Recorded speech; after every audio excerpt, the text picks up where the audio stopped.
How many minutes I have to present? I think it's for 40 minutes, 45 minutes plus 15 minutes for questions. It's fine. Don't worry. Okay, perfect. Okay. I think in future we should make a statistic to see who is the participants here.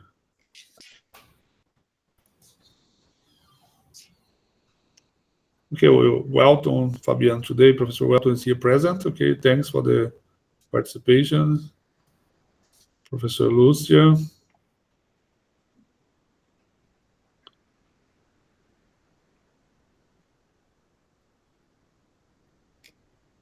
Okay, we have just to wait more 2 minutes. Start 10:03 is okay.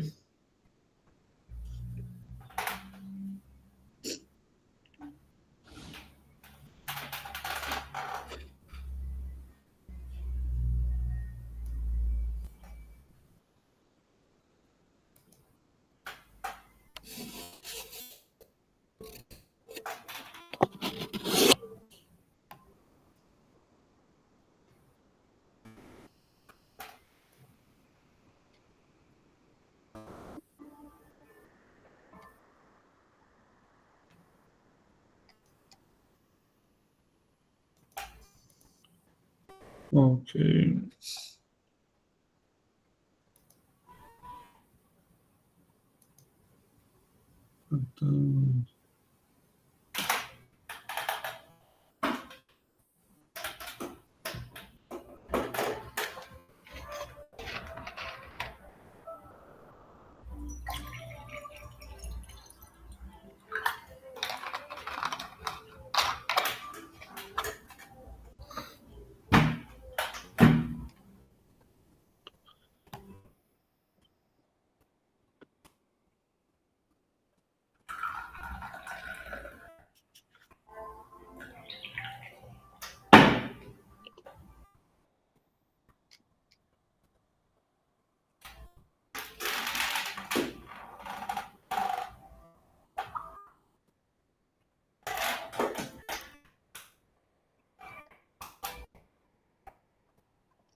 Okay, I think that is, we can start. Okay, good morning for everyone. Today we are here for one additional section for the Cine Talk. Today our speaker is postdoc in the Federal University of São Carlos. I think he is supervised by Professor Lucia Mascaro. They are from the program of low carbon hydrogen. Okay, you name already. Is Matheus Brito. And the title of his talk is Deep Biotech Solvents as a Green Media for the Electrochemical Synthesis of Catalysts for Hydrogen Evolution in Alkaline Conditions. Is a topic with a high interest for several members of CINE, including computationals too, because there are several guys who work on this topic. I think it will be a great opportunity for us to learn from what Matheus is going to tell us today. Matheus, you have the stage. Just take your time. Okay? Thanks a lot for everyone to be present here. And questions, just use the chat. Okay? Thanks a lot. Okay, thank you, Professor. Hi, everyone. It's a pleasure to be talking to you this morning. I am Matheus, and I'm going to talk about the employment of this class of solvents, the deep biotech solvents, as a media to produce some catalysts, especially from the electrodeposition technique. It's a brief summary. I'll talk a little about my academic career. I wanna say some aspects about the hydrogen economy. I wanna highlight some challenges involving the hydrogen economy and the new perspectives. Then we will discuss the electrochemical synthesis of materials, the use and the characteristics of the deep biotech solvents, and I will show some results that we achieved with the catalyst produced from the DS. So briefly, my academic career, I start my bachelor in chemistry here in UFSCar, and I get my PhD in chemistry at UFSCar too with Professor Ivani Carlos. Since my graduation and my PhD, I study electrodeposition, but focusing on protective coatings. We start with anti-corrosive coatings, then we moved to hard coatings to prevent from scratching and other physical damage in the substrate. Here we use to investigate alternative electrolytes to produce these electrodeposits that are greener, because even today it's very common the use of toxic electrolytes like cyanide and chromium 6. It's very, very toxic. And in my postdoctoral research, I started in 2023 with Professor Lucio. We are using the electrodeposition as a tool to produce our catalysts. It's slightly different from what I used to employ my coachings before, but the results are very interesting. And last year, I started my research as a postdoc in the CINE, and in the end of the presentation, I will show some results from the partnership with other researchers in the group. So, talking about hydrogen economy, we need to see the source and the use of hydrogen. As we can observe from the figure, about 96% of the hydrogen produced in the world today came from fossil fuels, or the reforming of natural gas, or the partial oxidation of hydrocarbons. It can be used with biomass either, but mostly by petrol sources. The co-gasification, and just a little slice of this amount is from electrolysis. When we think about the use of hydrogen, it's generally associated the use as fuel. Some people call it the fuel of the future or something like that. But if we look carefully, it represents less than 1% of all the application of hydrogen. Basically, half of the hydrogen produced from fossil fuels is used to refine fossil fuels, and about other half is used to produce ammonia, very used in the industrial fertilizers. We have a huge dependency on ammonia production to grow our crops. Less important, but very, very consumption industries, the methanol production as fuel or as other reactant. In the metallurgy, some metals need hydrogen to be reduced. If we can not just use carbon as reducing agent, but we can use hydrogen to produce what we call green steel.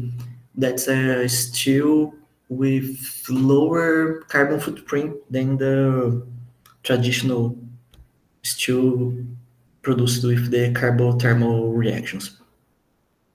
Another sectors like electronics, cosmetics, foods, and all can use hydrogen too. But let's see where the hydrogen came from and what's the CO2 footprint as the price. If you use coal, you can get the brown or the black coal. They are very similar if you look in the price and the CO2 released. It's about 18 to 19 kilograms of CO2 per kilogram of H2.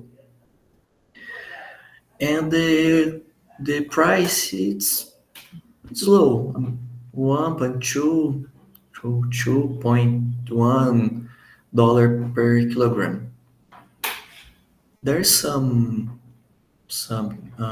difference between using black coal and brown coal, but we not talk about it today. If we use natural gas, we have the gray H2 that can be converted in our hydrogen by reforming and release about 11 kilograms of CO2 per kilogram of H2. And the price of these three classes of hydrogen, it's very similar.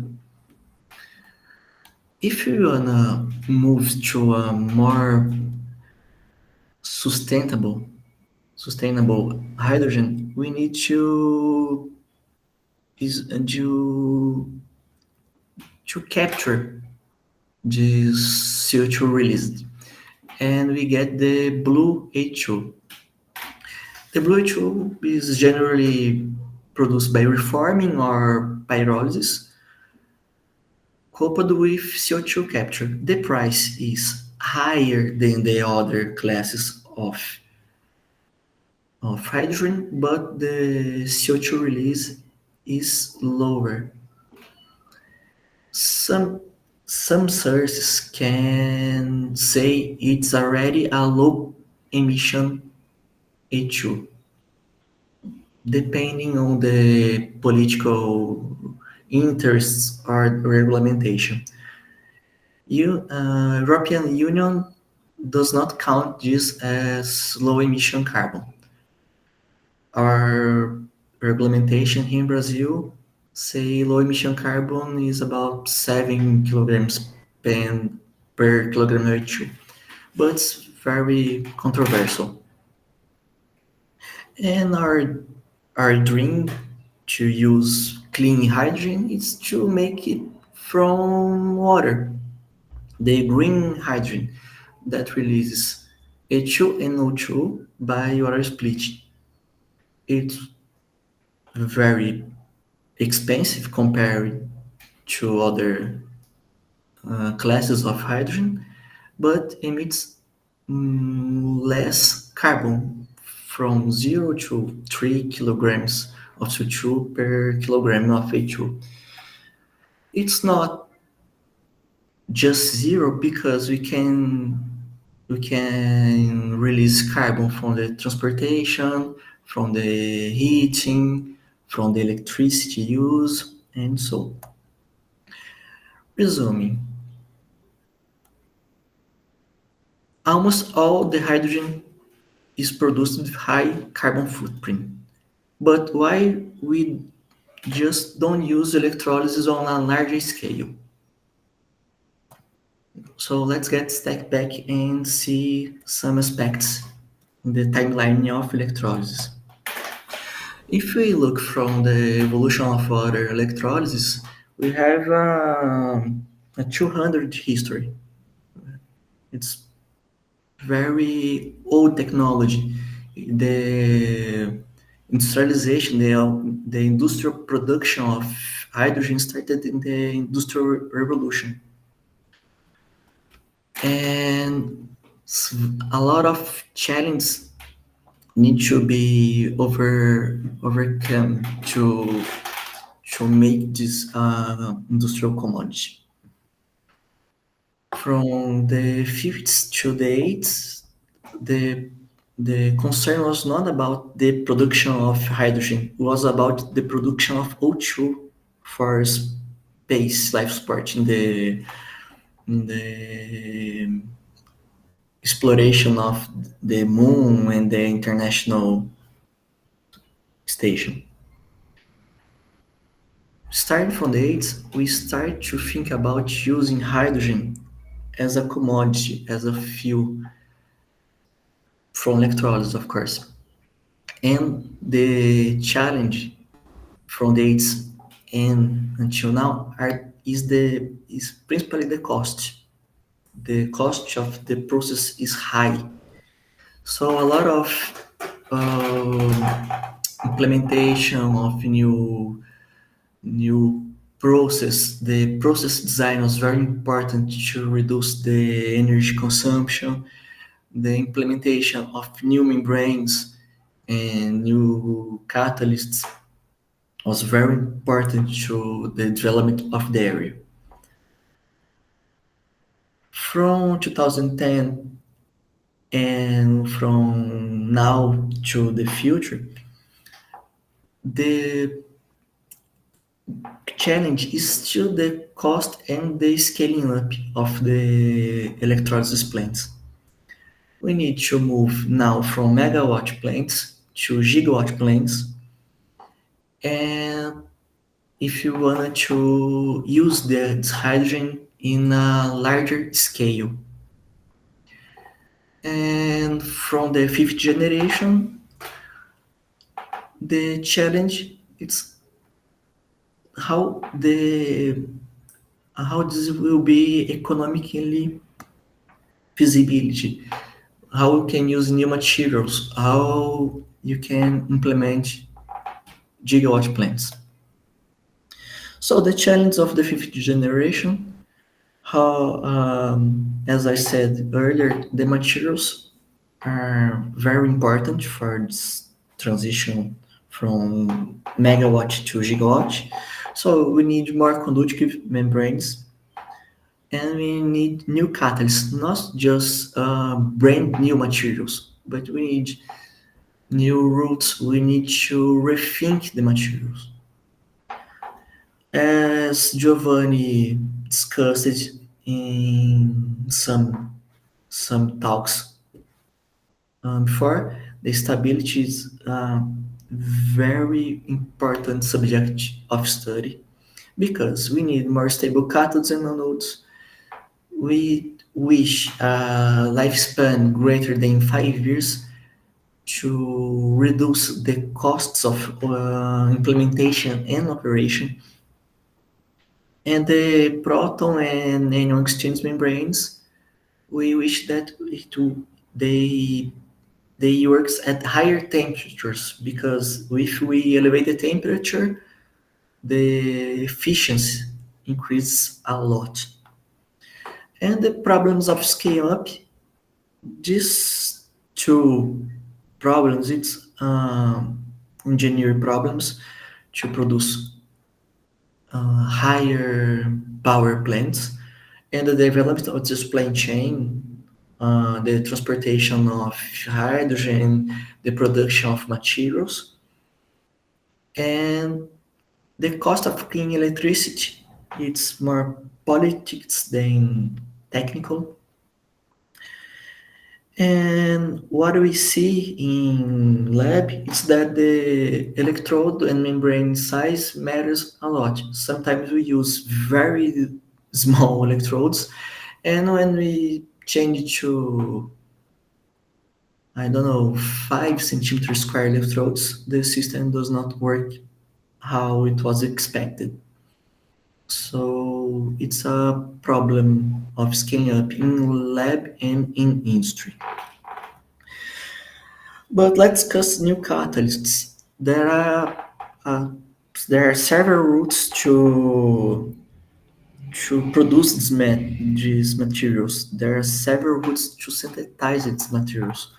And I wanna talk a little about the electrochemical synthesis, because it's what I do, what the group has a lot of experience in applying for the synthesis of catalysts.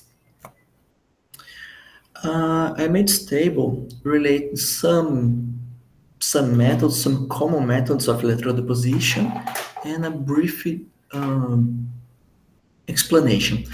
The most common used method is electrode deposition, applying constant current or potentials.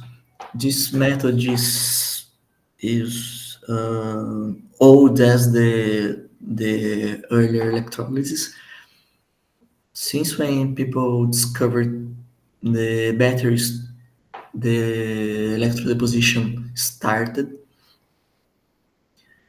And the application is traditionally used to produce thin films and coatings for protective and decorative purposes. We can use a more sophisticated technique, that's the pulsed or oscillating electrochemical deposition, in which we use intermittent protocols. We can use on-off situations with several frequencies, with several dead cycles, with several intensities. We can use sinusoidal perturbations in the system. We can make positive and negative pulses of current. We can make cathodic or anodic alternation of potentials. We can alternate between smaller and higher currents, and it enables to modulate the compositional and morphological properties of the coating. We can produce layered films. We can change the microstructure of our surface. It's a very interesting way to investigate catalysts, but it's not very scalable. The electroforming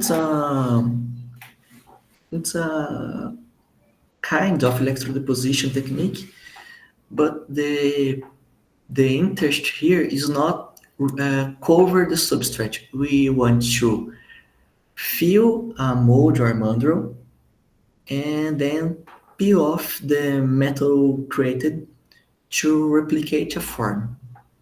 It have nano or micro scale resolution to replicate molds, and we can produce thick films of millimeters or centimeters of thickness.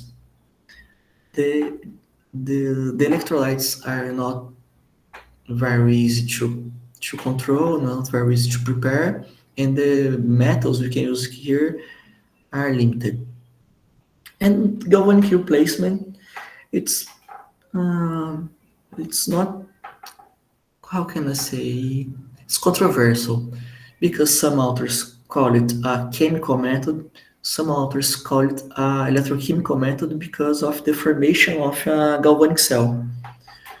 And it's just the oxidation of the substrate by immersion in a solution with cations that will reduce taking the electrons from the substrate. And it's used to produce metallic thin layers. But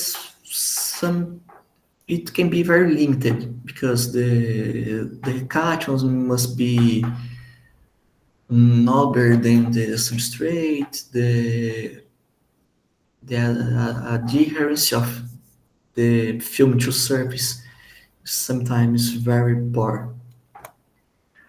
And if we want to discuss electrochemical synthesis, we need to think about the pros and the cons. The pros is that we have think about the electrode deposition. It's the easiest way to produce the films. Simple setups are required. We can make electrode deposition use a battery, 2 wires, and any substrate we want. Of course, using an electrolyte solution with metals or electroactive species. We can operate at low temperature in pressure. The pressure usually is atmospheric pressure, and low temperature because of the boiling point of water, and sometimes we can achieve good results at room temperature. It's scalable. We have huge industrial plants applying electrodeposition from copper refinement to application of protective layers of nickel or zinc in several kind of materials. And a nice advantage of electrodeposition in the field of catalysts is that we can grow the catalyst over the substrate, directly over the substrate. We have good adhesion, and we don't need to make it the powder and then create a ink and then immobilize. Sometimes this process of making the ink and the immobilization is not very easy. But we have some problems too. Some elements cannot be electrodeposited from aqueous medium because of the competition with water reduction. For example, I will show later, molybdenum cannot be electrodeposited from water as a pure metal. It must be deposited from a bath containing an inducing metal. When we use non-planar substrate like foam or meshes or cloths, we face the lack of uniformity because of the distribution of the current lines and because of the diffusion profiles.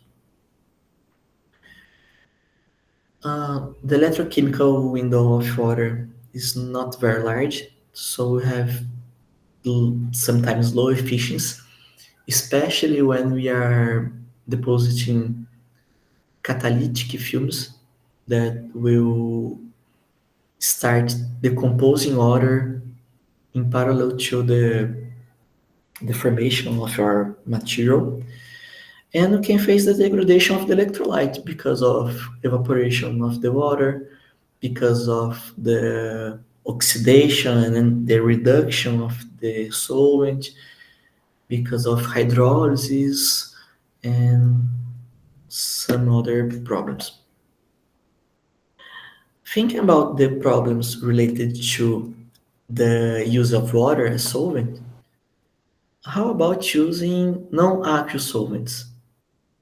There are a lot of proposals of solvents for electrochemical applications, like conventional organic solvents, but they are volatile in most classes of them.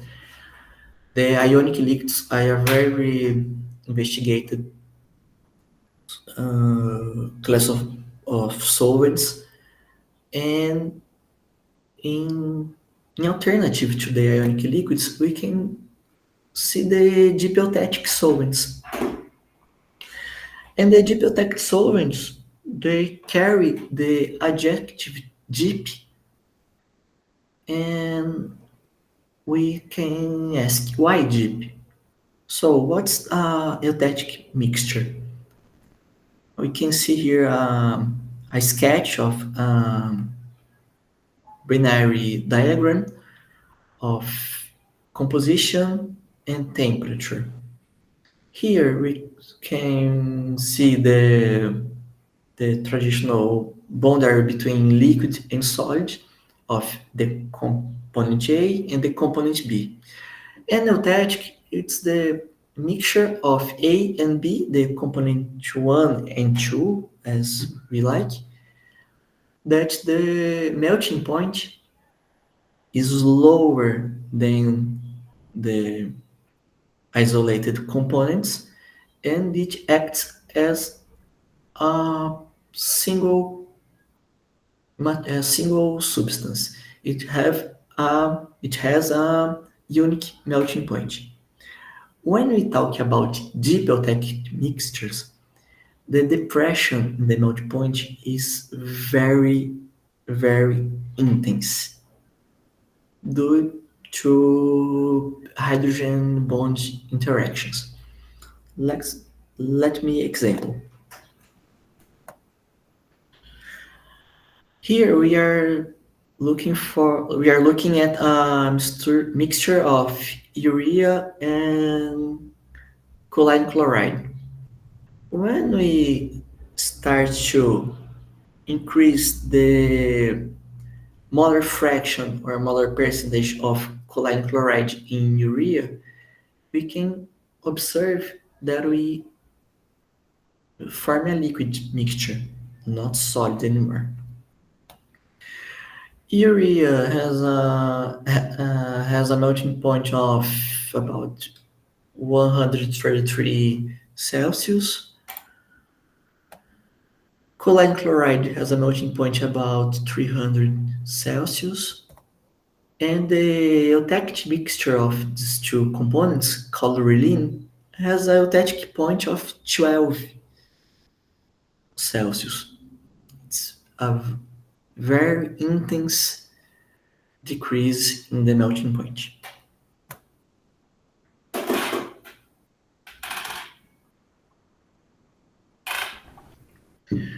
So the dipeltec solvents, they are considered green solvents because they don't produce volatile organic compounds. Generally, solvents that produce the VOX are harmful to the environment, so they are not green. They are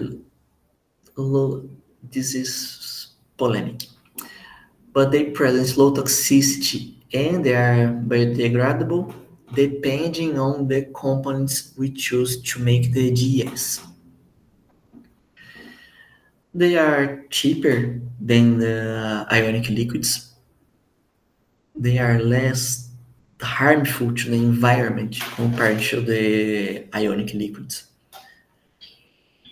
They present a high tolerance to water in relation to the traditional ionic liquids, and they can be easily prepared.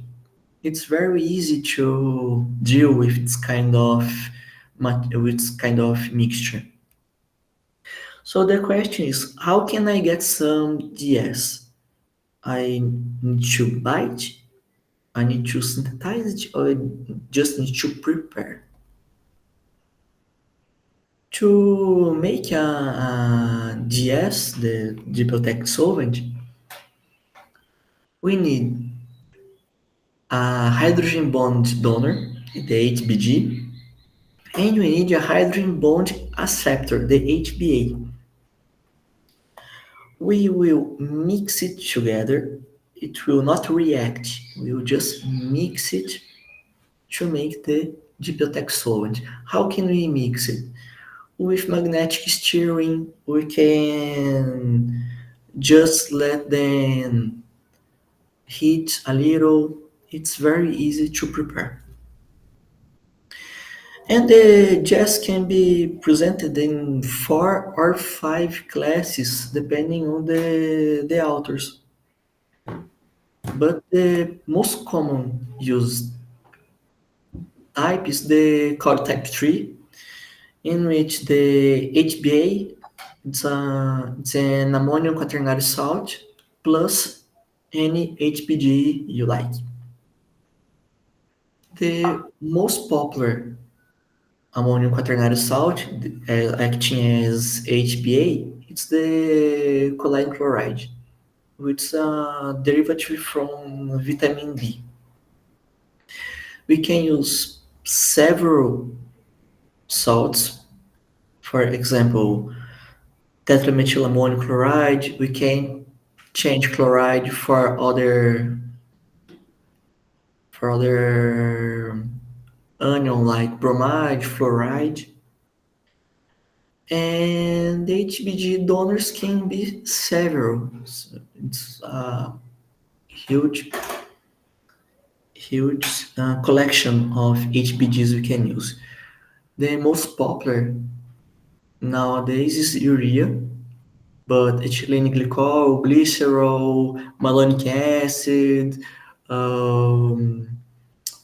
lactic acid, and sometimes sorbitol are very employed too. So let's talk a little about our results.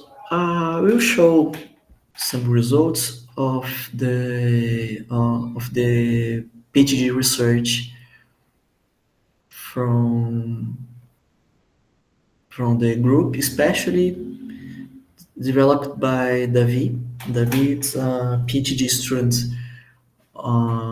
from the group, working with Professor Lucian, and we work together in several systems, and the GS is one of them.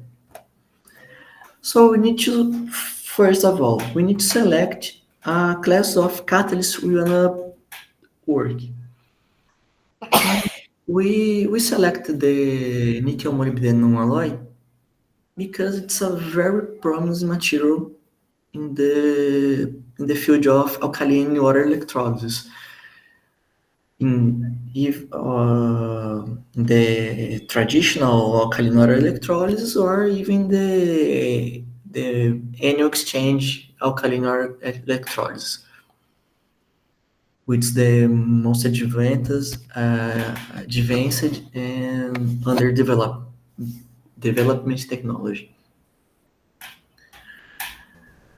And depending on the composition and how we make this material, so the composition, the particle size, the structure, and the segregation of components, we can produce a catalyst that reach or outcome the benchmark for hydrogen evolution, which is the platinum carbon catalyst. When using electrodeposition to make this material, especially in aqueous media using water as solvent, we don't achieve a good activity. It's the catalysts produced from water, they're not bad catalysts, but they are not close to the benchmark, which is our goal, to achieve very efficient catalysts to increase the efficiency of the electrolysis process with lower cost. So we select the catalyst. Now we need to select the GS. We chose Relin, which is the conventional name for the mixture of choline chloride and urea in the molar proportion of 1 to 2. The Relin has a greater electrochemical window than other GS. Generally, we use GS composed by organic acids or alcohols like lactic acids, ethylene glycol, glycerol, will have degradation of the HBGs. So Relin is more stable. Urea is less hygroscopic than other HBGs. It's easier to manipulate, it's easier to purify. Urea is also less reactive than other HBGs like alcohols. So it will not degrade with contact with oxygen, will not degrade easily with temperature. And if it's not very pure, we can purify by simple methods like recrystallization. But Relin has a problem too.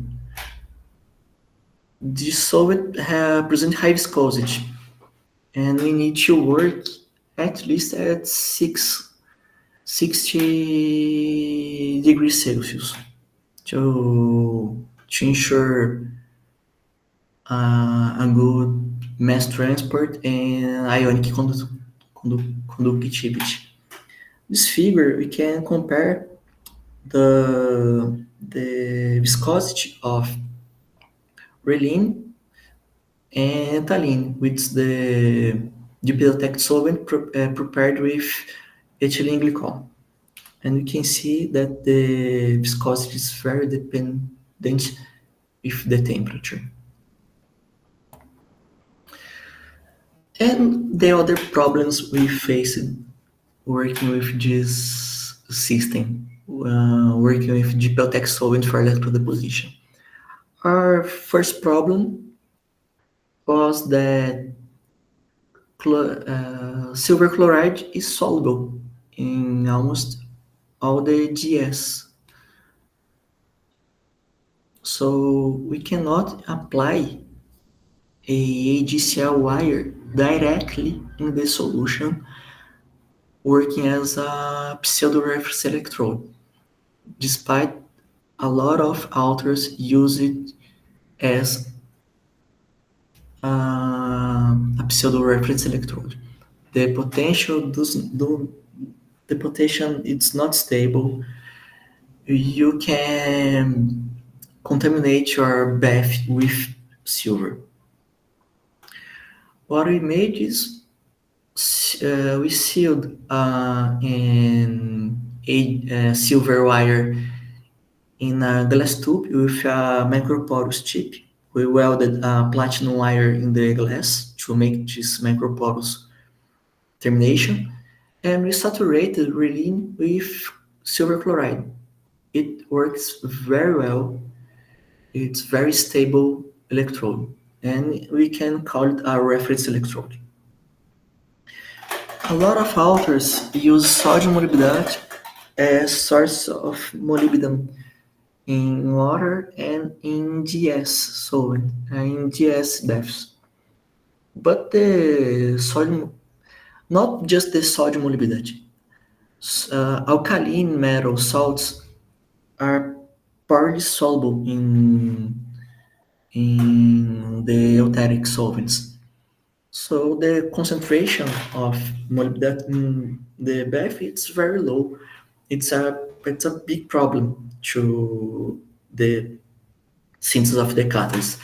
So we change all the sodium salts or potassium or all the alkaline salts, alkaline metal salts from ammonium salts. The formation of nickel molybdate or analogous species degrades the bath because it's a solid. It will precipitate. So we need to add a complexing agent for nickel in the bath too. It has several discussions about it because some people say it's not eutectic anymore. You are adding some interference, but it works as eutectic. It's not a simple solution. It's still an eutectic solution. A huge problem, especially when we are working with catalysts, is that platinum can be dissolved if used as anode. The most metals do not passivate in the eutectic media because of the high concentration of chlorides and the low availability of oxygen to make the oxides and hydroxides that protects the metal from corrosion. And as the reference electrode, a lot of authors use platinum. If you are using platinum, you can contaminate your catalyst with platinum. So sometimes your radioactivity it's just platinum. It's not truly your material. So we need to use carbon anodes. We use graphite here. And even enhancing the molybdenite source in the bath, the molybdenation amount was very low. So we need to incorporate controlled amounts of water in the bath to enhance the kinetics of the deposition, to enhance the conductivity, and we need some source of proton to assist the molybdenum co-deposition. So the most simple way to make it is adding small amounts of water. And here it's the photograph for our platinum anode that was destroyed during an electrodeposition because of the dissolution of the platinum in the eutectic media. If you see the video is not running. Okay, it's running, but it's slow.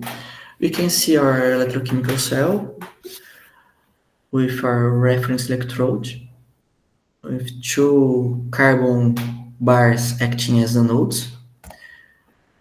Here we can observe our catalyst deposit over a copper plate. It's a very homogeneous deposition, very beautiful film with a homogeneity in microstructure. Now let's talk about catalytic activity. If you look from the polarization curves, we can correlate the overpotential needed for the reaction and the current, which is the height of the reaction. We made 4 kinds of nickel molybdenum catalyst in different conditions, and we are comparing it with the platinum carbon benchmark. We can see that if we modulate all the conditions properly, we can achieve the benchmark, and we can even get better catalyst than the platinum carbon, which is our primary goal. If we look for the stability of the catalyst, we investigated it. Yes? You have more 5 minutes, okay? Okay. Thanks.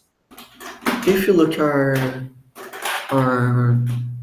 catalyst stability, we can see that the electrode have a low degradation rate, enabling it for the application in our future steps, which is the flow cells we are developing for the CNE project.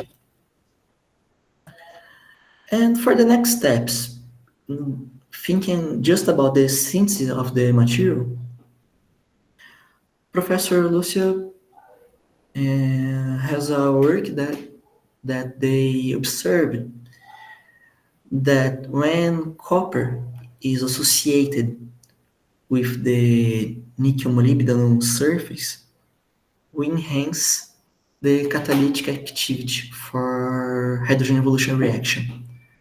And why? We can enhance the surface active area, but we can change the adsorption energy of the surface. So we can enhance area, and we can change the intrinsic catalytic activity of the material. And as a spoiler, these results was produced, I think, Monday. We associated a little of copper in our best condition to produce nickel molybdenum, and we can see the activity enhanced. So for next steps, we need to investigate the stability, we need to investigate what happened, and we need to understand what's most important for the catalysis. The composition, the way the film was produced, and finally, we will apply it on a flow cell. I want to thank you for your attention. This is our group. And if you have any questions, we can talk about it now, or you can contact me later. Thank you.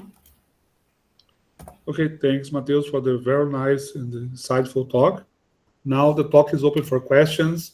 We have two ways. You just write your question on the chat, or you can just open your microphone and then make the question by yourself directly. Okay, we have a first question here by Josué Martins Gonçalves in the chat. Matheus, in the stability test, slide number 23. Okay. Wave-like response was observed as a function of time. Yes. Could this be to the some change in temperature? Yes, it is related to oscillation in the temperature.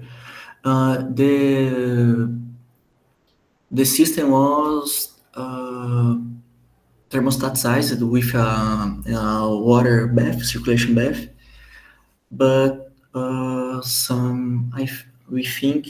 we believe the fine control was not very precise. So it's thermal oscillation during the day and night. The periods is close to day and night shifts. Okay, thank you, Matheus.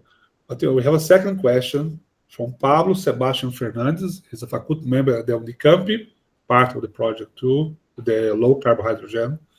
You mentioned problem with the reference electrode. My question is, why are you using a reference electrode in the electron deposition process? Okay, we use the reference electrode in the fundamental investigation when we perform the electrochemical characterization of the process. So we need a stable electrode to choose the potentials and the region where we are going to set the deposition parameters. Here in this work, the electrode deposition was potential static. We are still working to transpose it to a galvanostatic condition. If you're using a galvanostatic condition, we can use just two electrodes.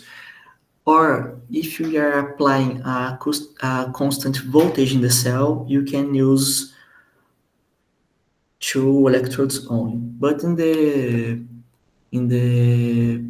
development in this step, we are using the reference to control in a more precise way the deposition. Okay. Thanks, Matheus. Is there an additional question? Comment? I just want to see here more questions and comments, please. There are Chores in the chat. Yes, in the chat we have a question by Tuanan Costa Lourenço. And another from Pablo. Another one from Pablo. Okay, sorry, Pablo.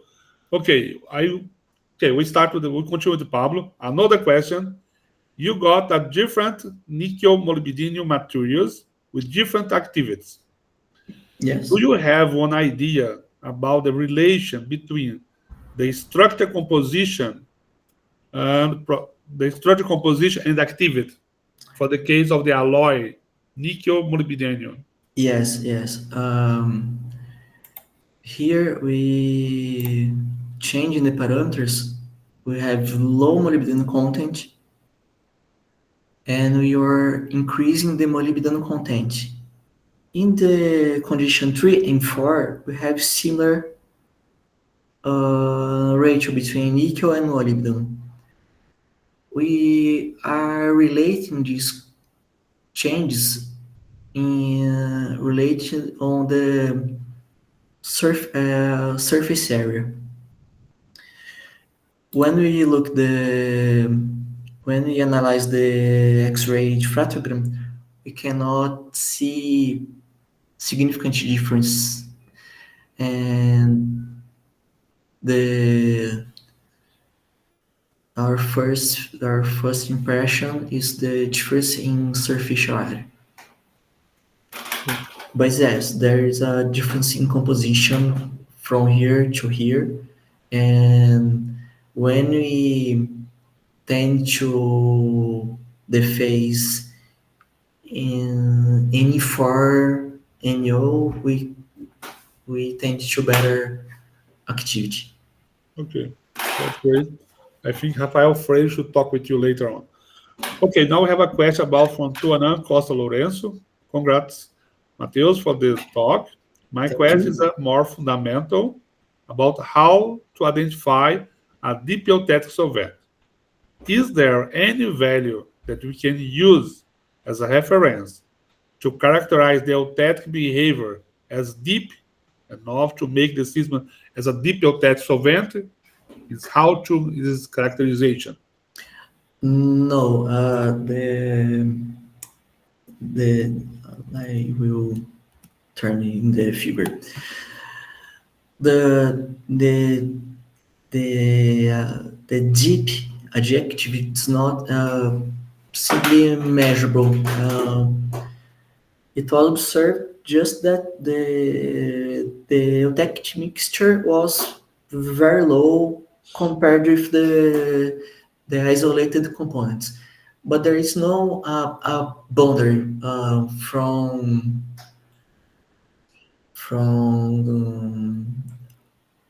a certain temperature. It will be a deep, or from another temperature, it will be just eutectic. It's more qualitative than quantitative. But when authors call the deep, they are thinking about the hydrogen interactions, the hydrogen bonds interactions. So it can be a way to separate normal eutectics to the deep eutectic solvents. Okay, I think we don't have additional question. I just want to ask, I have just a request, is for every participant here, for the next senior talk, invite one of your colleagues, a nearby colleague, a faculty member, a postdoc, a PhD student, and take him to take part in the senior talks. It'll be really great, okay, for us to disseminate more.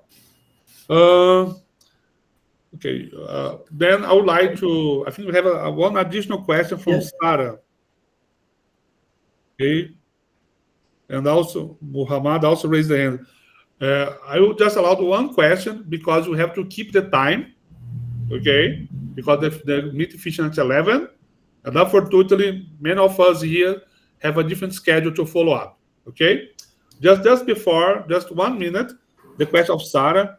Numbers 1, 2, and 3, and 4 represent increasing percent of nickel, molybdenum, platinum. This means that with increased molybdenum platinum content, the performance decrease. It affects the structure of the theoretical current. Can you comment on that, Mateus? Just a short answer for us. I think I do not comprehend the presence of nickel, molybdenum, and platinum. We don't have platinum in the system. I think I misunderstood your question. Excuse Okay. me, Professor. Maybe I made a mistake about platinum. Just you had a figure, nickel, molybdenum 1, 2, 3. I didn't understand this about the content or percentage of. Yeah, our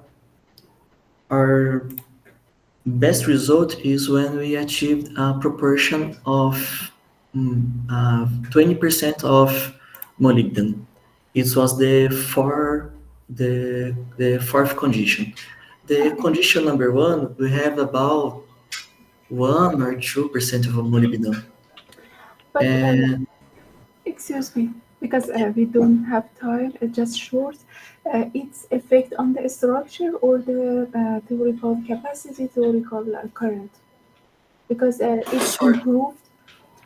Because the content of molybdenum and nickel affect on the current and polarization. It affects on the concentration, structure of material, and improve the surface area or improve the theoretical performance. Because based on the content of material, the theoretical current is changed.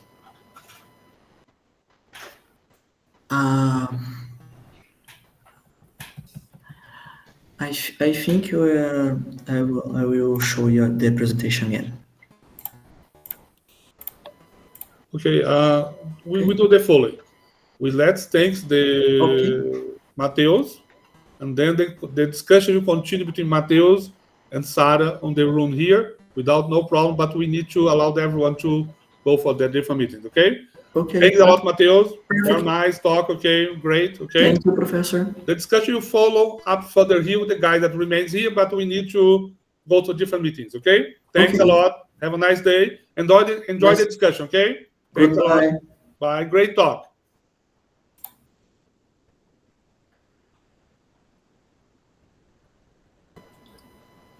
Adios. Oi, hi.